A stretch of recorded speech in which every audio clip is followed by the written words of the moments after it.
അനന്തമായൊരു ഏകാന്തത, അത്രയും വലിയൊരു ഏകാന്തത നമ്മളെല്ലാവരുടെയും ഉള്ളിലുണ്ട്. അതുകൊണ്ടാണ് നമ്മൾ എല്ലാ കാര്യങ്ങളും നമുക്ക് ഉണ്ടെങ്കിൽ പോലും ഉള്ളിൻ്റെ ഉള്ളിലൊരു സ്ഥായിയായിട്ടൊരു ദുഃഖം, സാഡ്നെസ് നമുക്കെല്ലാവർക്കും, എല്ലാ മനുഷ്യരായിട്ടുള്ള എല്ലാ ആളുകൾക്കും ഉള്ളത്. ഇതിൻ്റെ കാരണം എന്താ? നമ്മളൊന്ന് ചിന്തിച്ച് നോക്കിയേ. നമ്മൾ അച്ഛൻ, അമ്മ, ചേട്ടൻ, ചേച്ചി, അനിയൻ, ഹസ്ബൻഡ്, കുട്ടി, ഇങ്ങനെ എല്ലാവരും നമ്മളതാണ് എന്നൊക്കെ നമ്മൾ പറയുന്നു.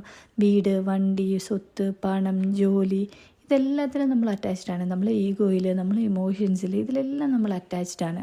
ഈ അറ്റാച്ച്മെൻ്റ് എല്ലാം ഉണ്ടെങ്കിൽ പോലും നമ്മൾ മരിക്കുമ്പം, അല്ലെങ്കിൽ നമ്മുടെ ഈ ലോകത്തിൽ നിന്ന് പോകുമ്പം ഇതെല്ലാം നമുക്ക് കൊണ്ടുപോകാൻ പറ്റുമോ?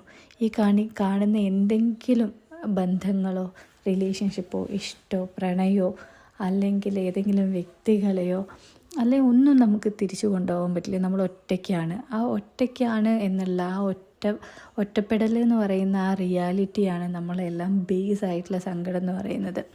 ആ സങ്കടം നമ്മൾ പോലും അറിയാതെ നമ്മളെ ഉള്ളിൽ നിലനിൽക്കുന്നുണ്ട്. നമ്മൾ മെഡിറ്റേറ്റ് ചെയ്യുമ്പോൾ പൊതുവെ എന്താ ചെയ്യാറ്? എക്സ്റ്റേണൽ അവെയർനെസ് എക്സ്പാൻഡ് ചെയ്യും. നമ്മൾ ഈ റിലേഷൻഷിപ്പ് അല്ലെങ്കിൽ ഈ ബന്ധങ്ങൾ, കുടുംബം, വീട് അല്ലെ ഈഗോ, ഇതിൽ നിന്നൊക്കെ വിട്ട് അവെയർനെസ് എക്സ്പാൻഡ് ചെയ്ത് നമ്മൾ നാട് വിട്ട്, വീട് വിട്ട് കുറച്ചുകൂടി എക്സ്പാൻഡ് ചെയ്ത് ഈ പ്രപഞ്ചം, ഇങ്ങനെ ഒരു കോസ്മിക് ലൈനിൻ്റെ നമ്മൾ എക്സ്പാൻഷൻ, അവെയർനെസ്സിനെ എക്സ്പാൻഡ് ചെയ്ത് പോകും. ഇതുപോലെ തന്നെ നമ്മൾ അകത്തേക്കും നമുക്ക് എക്സ്പാൻഡ് ചെയ്യാൻ പറ്റും അവെയർനെസ്സിനെ. ഉള്ളിലേക്ക് നമുക്ക് ഫേസ് ചെയ്യാനും ഉള്ളിലുള്ള ഒരു ഇരുട്ടിനെ ഫേസ് ചെയ്യാനൊക്കെ പേടി. ആ ഒറ്റപ്പെടലാണ് നമ്മളെപ്പോഴും ഭയക്കുന്നത്.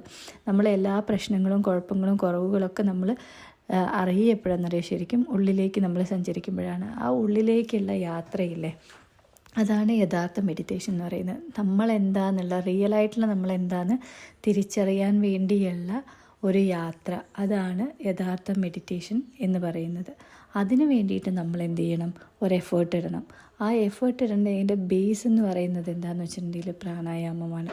നമ്മൾ പ്രാണായാമം ചെയ്ത് നമ്മളെ മനസ്സിനെയും നമ്മളെ ശരീരത്തിനെയൊക്കെ നമ്മൾ കൺട്രോളിൽ വരുത്തിയതിന് ശേഷം മാത്രമേ നമുക്ക് ആ യാത്ര പോസിബിൾ ആവുള്ളൂ. അല്ലെങ്കിൽ നമുക്ക് റെസ്റ്റ്ലെസ്സും, നമുക്കൊരു ഭയവും, നമുക്കൊരു അകാരണമായിട്ടുള്ള ഒരു പേടി നമുക്ക് വരും.